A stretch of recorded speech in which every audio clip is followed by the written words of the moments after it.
हिंदी की अगली कक्षा में आपका अभिनंदन है। हम पढ़ रहे थे कविता कुंडलियाँ, जिसका भाग 2 आज हम करेंगे। भाग 1 में हमने पढ़ा रहे हैं कि लाठी का हमारे जीवन में बहुत महत्व है और आने वाली समस्याओं से वह हमें बचाती है। अब हम करेंगे अगली कुंडली, जो कि पृष्ठ संख्या 76 पर है।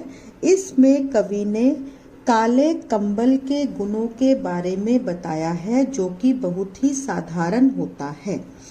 कमरी थोरे दाम की, बहुते आवे काम।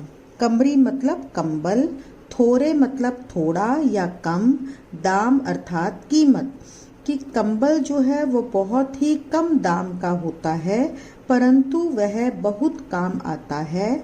खासा, जो कि एक उत्तम प्रकार का कपड़ा होता है। मलमल भी कपड़े का नाम है।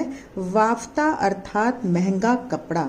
ये तीनों ही कपड़ों का कंबल मान रखता है, अर्थात उन्हें धूल और पानी से बचाता है। उनका राखे मान, बंद जह आड़े आवे।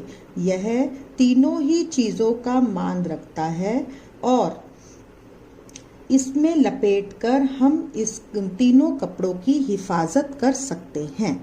अर्थात कंबल में तीनों कपड़ों को लपेटकर उनकी हिफाजत की जा सकती है। बकुचा बांधे मोट, राती को झाड़ी बिछावे। इनको कंबल में कपड़ों को की गठरी बनाई जा सकती है और रात को झाड़कर बिछाया भी जा सकता है, जिससे कि सोने के काम आता है। कह गिरधर कविराय। प्रस्तुत पंक्तियों में गिरधर कविराय कहते हैं, मिलत है थोरे दमरी। दमरी यानी कि दाम, कि यह कम दामों में मिलता है। सब दिन राखे साथ, इसे सदैव अपने साथ रखना चाहिए। बड़ी मर्यादा कमरी, इसकी बहुत ही कीमत होती है। दोबारा से व्याख्या देखेंगे एक बार।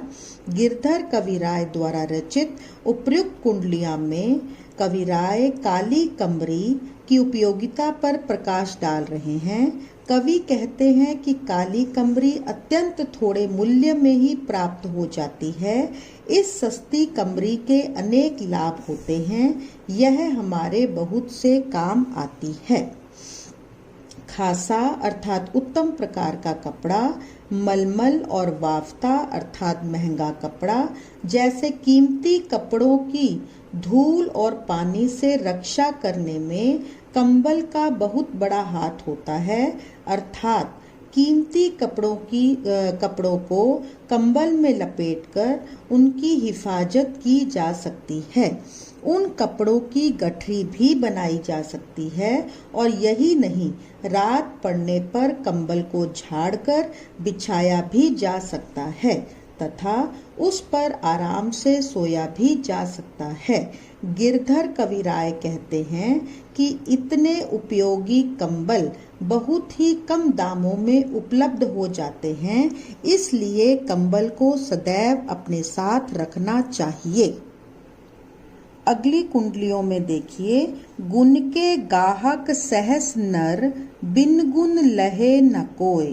प्रस्तुत कुंडली में कवि संसार में सर्वत्र व्यक्ति का आदर और सम्मान होता है, यह हमें बता रहे हैं और यह भी बता रहे हैं कि गुणी व्यक्ति के ही सभी प्रशंसक होते हैं।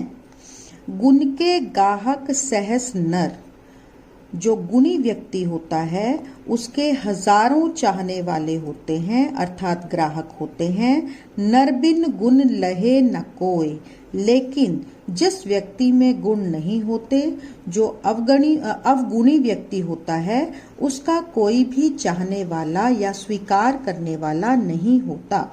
जैसे कागा कोकिला, शब्द सुने सब कोय, कि कौवे और कोयल के सभी शब्दों को सुनते हैं, परंतु शब्द सुने सब कोय, कोकिला सबे सुहावन, परंतु कोयल को ही सब पसंद करते हैं उसकी मीठी आवाज के कारण। दो को एक रंग, दोनों का रंग भी एक समान काला होता है। काग सब भय अपावन, लेकिन कौवे को कुछ लोग अपवित्र मानते हैं, अपशकुनी मानते हैं। कह गिरधर कविराय, प्रस्तुत पंक्तियों में गिरधर कविराय कह रहे हैं कि हे व्यक्ति सुनो हो ठाकुर मन के, हे व्यक्ति मेरी बात ध्यान से सुनो। बिनु गुण लहे न कोई, बिना गुण व्यक्ति वाले को कोई भी पसंद नहीं करता। सहस नर गाहक गुण के, लेकिन गुणी व्यक्ति के हजारों ग्राहक होते हैं। दोबारा से एक बार व्याख्या देखेंगे। उपयुक्त कुंडलियों के रचयिता गिरधर कविराय हैं, जो कि कह रहे हैं कि संसार में सर्वत्र गुणी व्यक्ति का आदर और सम्मान होता है। गुणी व्यक्ति के हजारों चाहने वाले होते हैं, परंतु अवगुणी व्यक्ति के कोई भी चाहने वाला नहीं होता और उसे कोई भी नहीं पूछता। इसलिए व्यक्ति को अपने में गुणों का विकास करना चाहिए। कवि ने कौवे और कोयल का उदाहरण देकर यह बताया है कि कौवे और कोयल दोनों का रंग काला होता है, परंतु कोई भी कौवे की कर्कश आवाज के कारण उसे पसंद नहीं करता। कोयल की आवाज मधुर होती है, इसलिए सबको अच्छी लगती है और सभी उसे सुनना भी चाहते हैं, पर कौवे की कांव कांव किसी को नहीं भाती। गिरधर कविराय कहते हैं कि हे समाज में केवल गुणों की ही सराहना की जाती है। हे व्यक्ति, समाज में केवल अच्छे गुणों की ही तारीफ की जाती है और गुणों का ही आदर किया जाता है, रंग रूप का नहीं।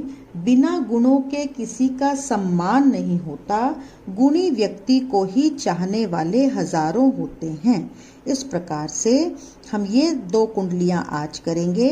इसी से संबंधित कार्यपत्रिका आपको दे दी गई है। प्रश्नों को हल कीजिए और अगली कक्षा तक के लिए शुक्रिया।